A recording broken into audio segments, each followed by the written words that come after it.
नमस्कार, आप देख रहे हैं आई इंडिया और मैं हूं पंकज सिंह गौर। और आई इंडिया के स्टूडियो में हमारे खास मेहमान हैं रालोद के नेता आरपी सिंह जी। आपका स्वागत। आज दर्शकों को बताना चाहेंगे कि आज एक महत्वपूर्ण विषय पर हम लोग चर्चा करने के लिए बैठे हुए हैं। इन दिनों गांव के बासिंदों और खासकर गांव की सरकार के जो मुखिया हैं उनकी नींद उड़ी हुई है। कारण ये है कि जो निकाय के चुनाव होने हैं, सीमा विस्तार के तहत सीतापुर के करीब 50 गांवों को शहर से जोड़े जाने की कवायद चल रही है, यानी सीमा विस्तार किया जा रहा है। ऐसे में शहर से जब ये गांव जुड़ेंगे तो गांव में कौन कौन सी समस्याएं आ जाएंगी और जो सरकार के मुखिया हैं उनका भविष्य किस तरह अधर में लटक जाएगा, इस पर हम चर्चा करने के लिए रालोद में लंबे समय से राजनीति करते आ रहे आरपी सिंह जी को बुलाए हैं। क्योंकि गांव से जुड़े हुए हैं, किसानों से जुड़े हुए हैं, उनसे जानते हैं कि वैसे भी अगर देखा जाए तो कहा जाता है कि जो भारतवर्ष का जो असली दिल है, असली वो गांव में बसता है। लेकिन गांव को शहर से जोड़े जाने को लेकर क्या कुछ नुकसान होगा, उसका कितना खामियाजा गांव वालों को भुगतना पड़ेगा, इसको लेकर चर्चाएं तेज हो गई हैं। हम ये भी बताना चाहेंगे कि सीतापुर, महमूदाबाद और महोली 3 ऐसी जो है नगर पालिका परिषद और नगर पंचायतें हैं जहां पर सीमा विस्तार के तहत गांव को शहर से जोड़ा जा रहा है। तो आरपी सिंह जी ये बताइए कि अगर ये इन गांवों को शहर में शामिल कर लिया जाएगा, उसके बाद जो गांव में योजनाएं चल रही हैं, गांव में जो प्रधान चुने गए हैं, अभी साल भर हुआ है, और इसके अलावा जो ग्राम सचिवालय है, इनका क्या भविष्य रहने वाला है? देखिए पंकज जी, आप जानते हैं कि ग्रामीण क्षेत्रों में शहर जैसी सुविधाएं मिलें, हर गांववासी को ये उम्मीद रहती है कि हमारा जो बेसिक इंफ्रास्ट्रक्चर है उसमें कुछ विकास हो। लेकिन जैसा आपकी आए दिन अखबारों में खबरें आती हैं, आप लोग भी दिखाते हैं, प्रशासनिक अधिकारी, नेता रोज़ दौरा करते हैं, तो कभी देखिए आप जिलाधिकारी वार्ड में गंदगी को लेकर नाराज़गी व्यक्त करते हैं, कभी मंत्री जी कहते हैं कि अगली बार सुधार देंगे। तो जो पहले से नगर निकाय का क्षेत्र है उसमें तो विकास हो नहीं पाया। अब ऐसे में नए गांवों को जोड़ने के लिए सीमा विस्तार करके वहाँ कौन सा विकास कर देंगे, पहली बात तो ये समझ से परे है। दूसरी बात ये है कि हर गांव में 20 से 25 के आसपास संविदा कर्मी काम करते हैं, जिसमें पंचायत सहायक, पंचायत मित्र, आशा बहू, आंगनबाड़ी, इस तरीके के तमाम लोग हैं जो पंचायत में विकास में अपना योगदान देते हैं और जन सामान्य को शासकीय जो सहूलियतें मिलती हैं उनको उपलब्ध कराने में उनका योगदान होता है। अब उनका समायोजन कहाँ होगा, ये एक बात समझ से परे है। लाखों की कीमत से पंचायत भवनों का निर्माण हुआ है, उनका कैसे उपयोग करेंगे, ये बात भी अभी तय नहीं हो पाई है। तो जिस तरीके से ये सरकार मनमाने तरीके से फैसले करती है, जहाँ लोग मांग करते हैं कि हमको आप नगर पंचायत में शामिल कर लीजिए या नगर पंचायत बना दीजिए, वहाँ सरकार कोई कार्रवाई नहीं करती है। लेकिन जो राजनीतिक लोग हैं और सत्ताधारी पार्टी के खासकर लोग और कुछ अफसर मिल करके जहाँ कोई इच्छा नहीं व्यक्त करता है, कोई चाहता नहीं। आप जानते हैं जब गांव को नगर के क्षेत्र में जोड़ा जाएगा तो जो बिजली की दरें हैं शहरी क्षेत्र में वो अधिक हैं, तो बिजली का बिल ज़्यादा आएगा, हाउस टैक्स, वाटर टैक्स का टैक्स लगेगा। हमारे जो किसान पशुपालन करते हैं उनके पशुओं पर कर देना होगा। तो इस तरीके से जो एक महंगाई की मार है, वर्तमान के दौर में लोग महंगाई से परेशान हैं, आजिज़ हैं, तंग हैं, दुखी हैं। जबकि दावा ये था बहुत पहले 2014 में ही कि बहुत हुई महंगाई की मार, लेकिन महंगाई की मार आम आदमी पर आज भी पड़ रही है। और उसी आम आदमी को नए नए तरीके के कर के दायरे में ला देना, मुझको लगता है कि लगभग 50 पंचायतों को शहरी क्षेत्र में शामिल किए जाने की तैयारी है। और इन 50 ग्राम पंचायतों में लगभग 2 लाख की आबादी, कुछ कम ज़्यादा हो सकता है, वो इन करों का सामना करने के लिए बाध्य की जाएगी। तो जब आम आदमी परेशान है, गाँव में मनरेगा के तहत तमाम विकास की योजनाएं होती थी, जब वो शहरी क्षेत्र में आ जाएंगे तो उन मनरेगा मजदूरों का क्या होगा, उनको कहाँ रोजगार मिलेगा और वो काम कैसे हो पाएंगे जो मनरेगा के तहत कराए जाते थे। तो सरकार की नीयत पर ये बड़ा सवाल है। बिल्कुल। तो आपका कहने का मतलब ये है कि जो गांव में योजनाएं चल रही थी उनका क्या होगा, और साथ ही आपके मुताबिक जब उन्हें शहर से जोड़ा जाएगा तो उन पर अतिरिक्त भार पड़ जाएगा, ये कुल लब्बो-लुआब है।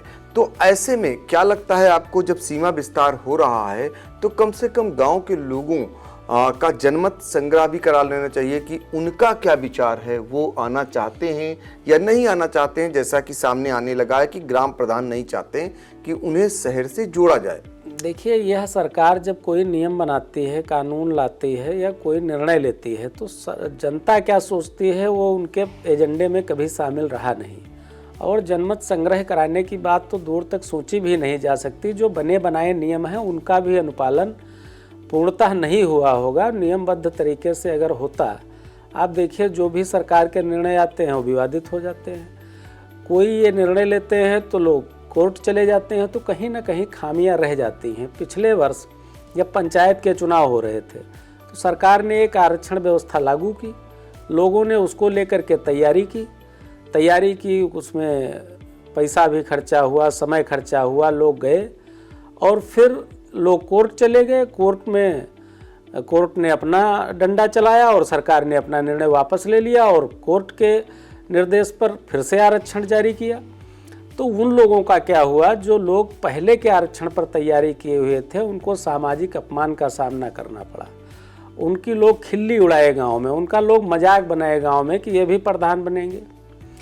तो उनको सामाजिक और आर्थिक क्षति उठानी पड़ी। सरकार एक बार फिर से बिना किसी तैयारी के निकाय चुनावों को लेकर के निर्णय लेने जा रही, और सरकार कहीं ना कहीं ऐसे जिस तरीके से सीमा विस्तार हो रहा है लोगों को न्यायालय के लिए जाने पर मजबूर करेगी और न्यायालय हस्तक्षेप करेगा और फिर से ये चुनाव अटकेंगे लटकेंगे और लोगों का आर्थिक नुकसान होगा, लोगों को कष्ट उठाना पड़ेगा।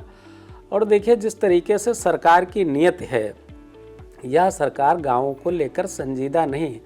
हमने लगातार कमलापुर को नगर पंचायत बनाने की मांग की। वहाँ तमाम सरकारी, अर्ध सरकारी और निजी संस्थान संचालित होते हैं। महाविद्यालय, बैंक, विद्यालय, इंटर कॉलेज, तमाम व्यवसायिक प्रतिष्ठान वहाँ संचालित होते हैं। लोगों और हाईवे के किनारे है। लोगों को ये लगता है कि अगर नगर पंचायत बन जाएगा तो गांव का तेज़ी से विकास होगा, लेकिन चूंकि वो मांग राष्ट्रीय लोक दल ने की, इसलिए ना तो किसी सरकारी अधिकारी ने और ना ही किसी सत्तारूढ़ दल ने उसको कंसीडर किया। लेकिन जहां लोगों की मांग नहीं थी, लोगों ने कहा नहीं, वहां मनमाने तरीके से उनको शहरी क्षेत्र में शामिल करना, ये बात हमारी समझ से परे है। बिल्कुल आप कह रहे हैं, आपका कहना है कि जो मांग की जाती है वो सरकार नहीं मानती है और अपनी मनमानी करती है। ये बताइए कि सरकार की इसमें मंशा क्या हो सकती है, जो वो कहती है कि हम तो लोगों का विकास चाहते हैं, लोगों का गांव से शहर की तरफ लाएंगे तो और विकास होगा। सरकार की मंशा क्या है? क्या इसमें कोई लाभ लेने की मंशा आपको नजर आती है? क्या लगता है आपको? देखिए, हमने बहुत बार कहा ये बात, तो मैं सार्वजनिक तौर पर ये बात कहता हूँ कि इंडिविजुअल ऑनेस्टी, निजी ईमानदारी एक अलग विषय है, लेकिन प्रशासनिक नियंत्रण एक आवश्यकता है। सरकार के मुखिया निश्चित तौर से ईमानदार होंगे, हमको इसमें कोई शंका नहीं, लेकिन सरकार की नीतियों का अनुपालन कराने की जिन पर जिम्मेदारी है उन पर उनका नियंत्रण नहीं है। सरकार ब्यूरोक्रेट्स के सहारे चल रही है, वो अपने जनप्रतिनिधियों की बात नहीं सुनते। तो जब आप जनता की बात सुनोगे नहीं, जनता की राय लोगे नहीं, अधिकारियों का ये है कि पूछे हाँ भाई कैसे चल रहा है, कैसा, बेटर देन बिफोर। अधिकारियों को अंग्रेजी के जुमले बहुत अच्छे आते हैं और वो नेताओं को उनसे बच के रहना चाहिए। और इस सरकार को भी मेरी सलाह है कि जनता की ज़मीन पर जो हकीकत है उससे रूबरू होने के लिए जनप्रतिनिधियों की बात सुनी जानी चाहिए, वो सत्तारूढ़ दल के हों या विपक्षी दल के हों। जब तक नेता की बात नहीं सुनेंगे तो अधिकारी कभी आपके नियंत्रण में नहीं रहेंगे, क्योंकि पूरी लूटपाट, पूरा कमीशन खोरी का खेल जो चलता है, वो नगर निकाय हों, पंचायतें हों या तमाम और सरकारी विभाग हों, हर जगह किस तरीके से अधिकारी लूट खसोट मचाए हैं, ये किसी से छिपा नहीं है। लेकिन इन सब के बावजूद ये बताइए कि आखिर कैसे भारतीय जनता पार्टी को जीत मिल रही है? आपके मुताबिक नेता की बात सुनी नहीं जा रही, जनता की बात मान नहीं रही सरकार, और फिर भी सरकार भारतीय जनता पार्टी की बन रही है। देखिए, जीत जो है, जीत और हार और ज़मीनी हकीकत, ये दो अलग अलग बातें हैं। कभी किसी मुद्दे पर भावनाओं को भड़का करके सरकार बनाई जा सकती है, लोगों को भावुक करके, आतुर करके। हमारा देश बड़ा संवेदनशील देश है। चुनाव के जो मुद्दे हैं वो असली मुद्दों से चुनाव भटक जाता है, ये पिछले चुनावों से लगातार दिख रहा है। जो हमारी ज़रूरतें हैं, जो रोज़गार है, महंगाई है, ये चुनाव के विषय नहीं होते हैं। और भारतीय जनता पार्टी इस मामले में कम से कम लगातार कामयाब हो रही है कि जनता का ध्यान असली मुद्दों से हटाने के लिए उसके पास तमाम तरह के नए नए प्रयोग हैं, फार्मूले हैं, होते रहते हैं। लेकिन फिर भी जिस तरीके से आप देखिए, पिछले चुनाव में जो विपक्ष है वो मजबूत हुआ है, वोट प्रतिशत भी बढ़ा है। और हम उत्तर प्रदेश में, हमारा गठबंधन 80 सीटें, हज़ारों 1500 के अंतर से हारा है। अगर इन 80 सीटों पर 80 सीटें और इनका परिणाम कुछ और होता, ये कम मार्जिन के जो चुनाव हैं, हम ये नहीं कहते कि किसी ने ज़बरदस्ती कर लिया, किसी को वोट डालने नहीं दिया या किसी का वोट काट दिया गया, लेकिन अगर इन बातों में दम है और इन 80 सीटों का परिणाम बदल जाता तो आज उत्तर प्रदेश में गठबंधन की सरकार होती और भारतीय जनता पार्टी को उत्तर प्रदेश की जनता ने एक तरीके से नकार दिया था। लेकिन फिर भी वो सत्ता में हैं और लोगों को समझाने में कामयाब होते हैं। हमको ये पूरा विश्वास है कि आने वाले चुनावों में जनता इन बातों को समझेगी और जो ज़मीनी मुद्दे हैं, जो उसकी ज़रूरतें हैं, जो महंगाई है, बेरोजगारी है, इन मुद्दों पर चुनाव होगा और अच्छे परिणाम आएंगे और भारतीय जनता पार्टी के कुशासन से उत्तर प्रदेश को मुक्ति मिलेगी, देश को मुक्ति मिलेगी। बिल्कुल। तो फिलहाल एक बार फिर निकाय चुनाव को लेकर सीतापुर के लाखों लाख आबादी की नींद इसलिए उड़ी हुई है चूंकि उन्हें शहर से जोड़ा जा रहा है, यानी उन्हें सीमा विस्तार में लाया जा रहा है। और ये कहा जा रहा है कि जब उन्हें सीमा विस्तार उनका हो जाएगा तो निश्चित तौर पर उनके ऊपर अतिरिक्त भार पड़ना शुरू हो जाएगा। इसको लेकर यहाँ के जो ग्राम प्रधान हैं वो लगा करके प्रशासन से जनप्रतिनिधियों और शासन तक दौड़ भाग रहे हैं और अपने भविष्य को बचाने के लिए भी चिंतित दिखाई दे रहे हैं। यही नहीं, अब उन्होंने न्यायालय का भी दरवाज़ा खटखटाने का मन बना लिया है।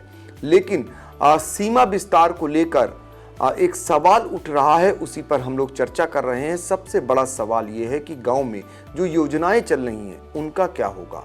ऐसा कहा जा रहा है कि प्रधानों का भविष्य सिर्फ इसी वित्तीय वर्ष तक ही रहेगा, इसके बाद नहीं रहेगा। उनसे ये कह दिया गया है अब कोई नए विकास कार्य वहाँ पर नहीं कराए जाएंगे।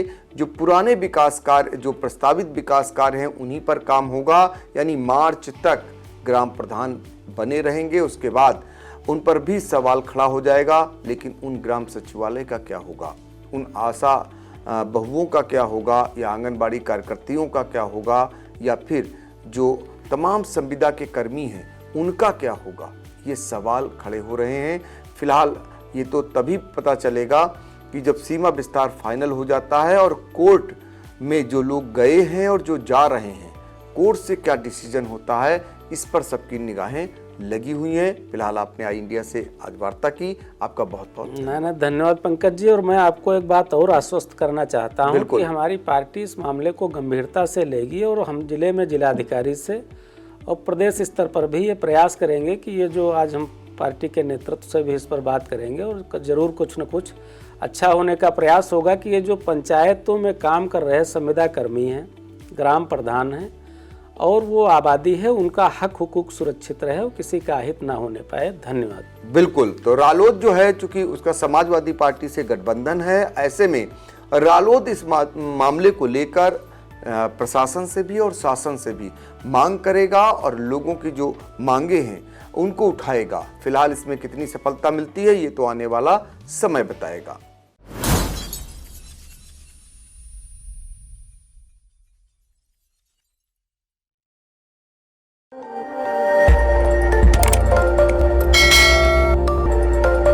खबर आपकी, नजर हमारी। देखते रहिए आई इंडिया।